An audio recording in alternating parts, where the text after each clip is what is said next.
Hello, everyone, and welcome to Intellify. I hope you all are doing good. So, the topic which we're going to study today is absorption of digested products, which is from the chapter Digestion and Absorption. So, तो आज हम study करेंगे कि absorption होती क्या है, absorption food की जो एब्जॉर्प्शन है वो कैसे होती है, ठीक है।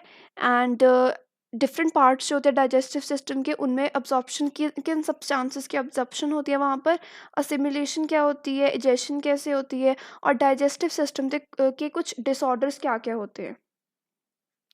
So first of all, absorption क्या है और कैसे होती है, what is absorption and how is it carried out. Absorption is the process by which the end products of digestion pass through the intestinal mucosa into the blood or lymph. Absorption वो process है जिसमें जो digestion की and products होते हैं, जब food जो है वो डाइजेस्ट हो जाता है तो उसमें उसका जो लास्ट प्रोडक्ट होता है वो इंटेस्टिनल म्यूकोसा के थ्रू ब्लड में चला जाता है। वी कैन से कि the passage of end products into blood और लिम्फ, ताकि बाकी ब्लड जो है उसे डिफरेंट ऑर्गन्स तक लेके जा सके और उन प्रोडक्ट्स को हम यूटिलाइज कर सकें। जो एब्जॉर्प्शन होती है वो पैसिव ट्रांसपोर्ट से भी हो सकती है, एक्टिव से भी, और फैसिलिटेटेड ट्रांसपोर्ट मैकेनिज्म्स, इन तीनों से एब्जॉर्प्शन हो सकती है। ये तीनों वो प्रोसेसेस हैं जिनसे एब्जॉर्प्शन हो सकती है। Small amounts of monosaccharides like glucose, amino acids, and some of electrolytes like chloride ions are generally absorbed by simple diffusion. बहुत कम जो मोनोसेक्राइड्स होते हैं जैसे कि ग्लूकोज, अमाइनो एसिड्स हो गए, या फिर कुछ इलेक्ट्रोलाइट्स जैसे कि क्लोराइड आयंस, ये सब जो है वो सिंपल डिफ्यूजन से भी अब्जॉर्ब हो जाते हैं ब्लड में। Okay. And absorption of these substances depends upon the concentration gradients. ये जो substances हमने ऊपर दिए गए, ये जो substances है, इनके absorption जो होता है वो concentration gradient के ऊपर depend करती है। That is के from high concentration to low concentration होती है। हाउएवर, जबकि कुछ जो सब्सटेंसेस है जैसे कि फ्रक्टोज हो गया, सम अमाइनो एसिड्स हो गए, कुछ अमाइनो एसिड्स हो गए, ठीक है, इन सब की जो एब्जॉर्प्शन है वो कैसे होती है, कुछ carrier ions like Na positive, ये with the help of carrier ions like Na positive के साथ एब्जॉर्ब होते हैं। जैसे कि जो हमारा सोडियम आयन जो है उसके साथ ये सब्सटेंसेस, इनके मॉलिक्यूल्स अटैच होते हैं और फिर एब्जॉर्ब हो जाते हैं। इस मैकेनिज्म को हम बोलते हैं फैसिलिटेटेड ट्रांसपोर्ट, किसी और की हेल्प के साथ जो होता है। देन हमने देखा तो उन सब्सटेंसेस की जो एब्जॉर्प्शन है वो डिपेंड करती है कंसंट्रेशन ग्रेडियंट के ऊपर, लेकिन जो वाटर का ट्रांसपोर्ट है वो डिपेंड करता है ऑस्मोटिक ग्रेडियंट के ऊपर। कुछ सब्सटेंसेस होते हैं जैसे कि अमाइनो एसिड्स, मोनोसेक्राइड्स जैसे कि glucose, electrolytes like Na positive, वो ब्लड में एब्जॉर्ब होते हैं बाय एक्टिव ट्रांसपोर्ट मैकेनिज्म। अब ये एक्टिव ट्रांसपोर्ट मैकेनिज्म है, that means it is taking place opposite to the concentration gradient. इसके लिए एक्टिव ट्रांसपोर्ट में हमें एनर्जी की रिक्वायरमेंट होती है। Fatty acids and glycerol being insoluble, fatty acids and glycerol जो होते हैं वो इनसोल्यूबल होते हैं, मतलब मिक्स नहीं होते, इसलिए इन्हें ब्लड में डायरेक्टली एब्जॉर्ब नहीं किया जा सकता। इसलिए पहले इन्हें स्मॉल ड्रॉपलेट्स, जिन्हें कि मिसल्स बोलते हैं, उनमें कन्वर्ट किया जाता है। उसके बाद ये इंटेस्टिनल म्यूकोसा में पहुंचते हैं। उसके बाद they are reformed into very small protein coated fat globules called the chylomicrons. उसके बाद इन्हें फिर से कुछ स्मॉल प्रोटीन कोटेड जो फैट ग्लोब्यूल्स हैं, जिन्हें कि काइलोमाइक्रॉन्स बोलते हैं, उनमें रीफॉर्म किया जाता है, फिर से उनकी जैसे फॉर्मेशन होती है, और which are transported into the lymph vessels lacteals, जिन्हें हम बोलते हैं, इन द विलाय। उसके बाद ये विलाय में जो लिम्फ वेसल्स होती हैं, जिन्हें लैक्टियल्स बोलते हैं, उनमें ट्रांसपोर्ट किए जाते हैं।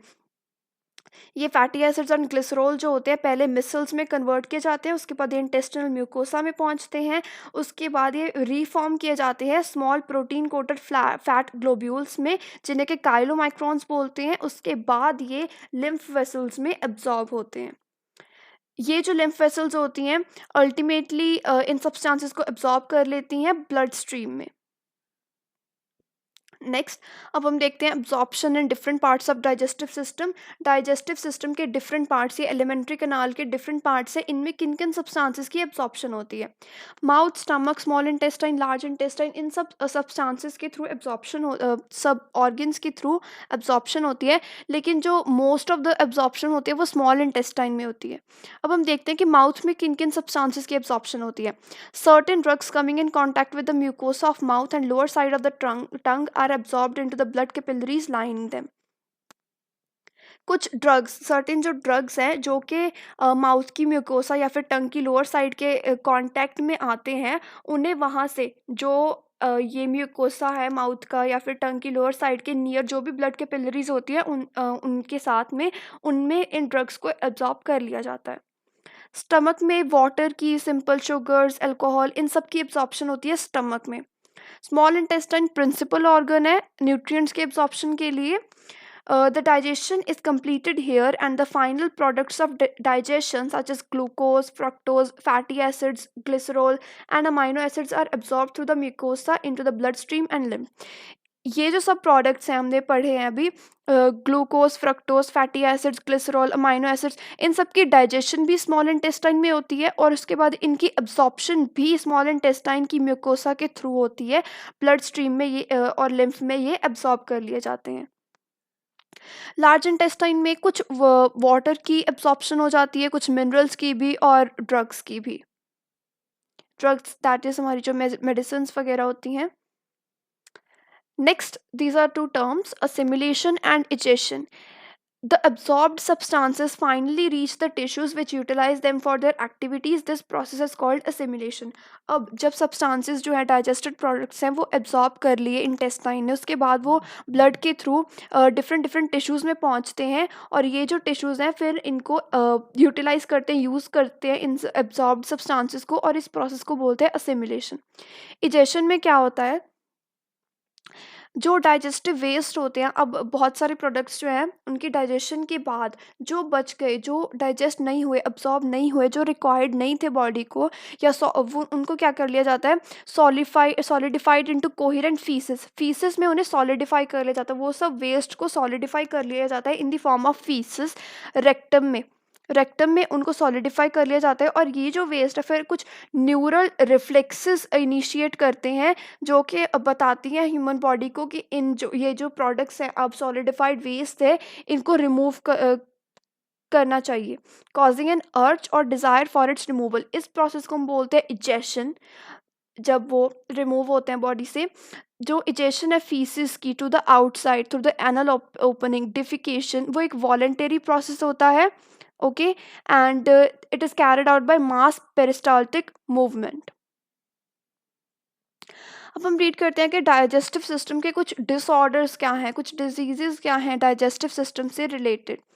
The inflammation of the intestinal tract is the most common ailment due to bacterial और viral infections. इंटेस्टिनल ट्रैक्ट में जब हम इन्फ्लेमेशन फील करते हैं, इन्फ्लेमेशन जो होती है इंटेस्टिनल ट्रैक्ट में, वो बहुत ज़्यादा कॉमन एलिमेंट है, जैसे कि बीमारी बोल सकते हैं, जो कि बैक्टीरियल या वायरल इन्फेक्शंस के कारण होती है। The infections are also caused by the parasites of the intestine. ये जो इन्फेक्शंस है ये इंटेस्टाइन के कुछ पैरासाइट्स होते हैं, उनके थ्रू भी हो सकती हैं। हमारी जो इंटेस्टाइन होती है उसमें बहुत सारे पैरासाइट्स रहते हैं, जैसे कि टेप वॉर्म, ब्राउन वॉर्म, जो है इनके कारण भी इन्फेक्शन हो सकती है। Tapeworm, brown worm, threadworm, hookworm, pinworm, etcetera. अब कौन कौन से डिसऑर्डर्स हम स्टडी करेंगे। First is jaundice. जॉन्डिस में क्या होता है कि लिवर अफेक्ट होता है, स्किन और आइज अफेक्ट होती हैं और इनका कलर येलो हो जाता है क्योंकि बाइल पिगमेंट्स इनमें डिपॉजिट हो जाते हैं। Liver is affected, skin and eyes yellow हो जाती हैं क्योंकि बाइल पिगमेंट्स की डेपोजिशन हो जाती है इनमें। वॉमिटिंग भी एक डिसऑर्डर है। वॉमिटिंग में क्या होता है, it is the ejection of stomach contents through the mouth.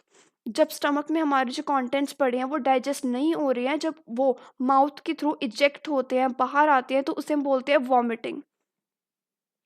और ये जो है ये रिफ्लेक्स एक्शन है जो कि मेड्यूला में एक वॉमिट सेंटर होता है, वो कंट्रोल करता है इस रिफ्लेक्स एक्शन को, ये वॉमिटिंग के एक्शन को। वॉमिटिंग का एक्शन जो है it is controlled by vomit centre in the medulla and it is a reflex action. Diarrhoea. Diarrhoea में क्या होता है? The abnormal frequency of bowel movement and increased liquidity of the fecal discharge is known as diarrhea। जब जो ball की movements होती हैं वो एबनॉर्मल हो जाती हैं, ठीक है, और फीकल डिस्चार्ज में लिक्विडिटी इंक्रीज हो जाती है as compare to solid waste, तो उस कंडीशन को हम बोलते हैं डायरिया। और डायरिया में क्या होता है कि जो फूड की एब्जॉर्प्शन है वो कम हो जाती है। कॉन्स्टिपेशन में क्या होता है? The faeces are retained within the rectum as the bowel movements occur irregularly. Okay. Constipation में क्या होता है कि जो फीसेस जो है वो रेक्टम में काफ़ी ज़्यादा टाइम तक स्टे करती हैं, क्योंकि जो बॉल मूवमेंट्स हैं वो इरेगुलरली होती हैं। इनडाइजेशन, इस कंडीशन में क्या होता है कि फूड जो है वो प्रॉपरली डाइजेस्ट नहीं होता, जिससे हमें हर टाइम फुलनेस की फीलिंग आती है। हमें लगता है इनडाइजेशन में क्या होता है कि भूख नहीं लगती, ऐसा फील होता है कि we are already full, digestion हो नहीं पाती इसलिए फूड की।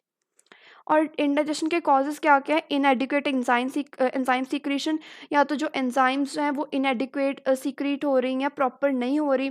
फूड पॉइज़निंग या ओवर ईटिंग, जब किसी ने ज़्यादा खा लिया तो उसे फुलनेस की फीलिंग आती है और फूड प्रॉपरली फिर डाइजेस्ट नहीं होता। And spicy food, these are some of the reasons of indigestion. So this is it. With this, chapter is completed. Thank you.